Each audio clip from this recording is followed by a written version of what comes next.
त्या ठिकाणी पंढरपूरला जायला निघालाय। जात असताना काय करायचा, पुढच्या गावामध्ये जायचं। गावामध्ये जाऊन ग्रामस्थांना सांगायचा, पाठीमागून भानुदास महाराजांचा पालखी सोहळा येतोय, त्या पालखी सोहळ्यामध्ये जी वारकरी आहेत त्यांच्यासाठी जेवण नाश्ता तुम्ही सगळी सोय करा। भानुदास महाराजांचा पालखी सोहळा त्या गावामध्ये पोहोचायच्या अगोदर सगळी सोय झालेली असायची, जेवण नाश्ता। भानुदास महाराजांना समजत नसायचे, बाबा ही सगळी सोय कोण करते। दुसऱ्या दिवशी जर दुसऱ्या गावामध्ये गेलं ना तर त्याही ठिकाणी सगळी सोय झालेली असायची।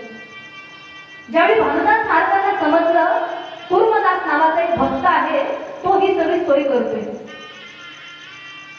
कुर्मदास काय करायचा, घरी असल्यावर जर जेवण केलं ना त्याचा शौच विधी, त्याची घाण त्याची आई काढायची। त्याला वाटायचं आपण जर जेवण केलं तर आपली घाण कोण काढणार, या विचारानं तो कुर्मदास जेवण सुद्धा करत नसायचं। अगदी व्याकुळ झाले शरीर, अंगामध्ये कसला त्रास शिल्लक राहिलेला नाही, तरी सुद्धा एखाद्या लाकडाच्या ओंडक्याप्रमाणे लोटांवर घालत घालत त्या ठिकाणी निघाला। अगदी जवळच पंढरपूर आलं होतं बरं, परंतु या कुर्मदासाला पंढरपूरला जाणं असह्य झाले।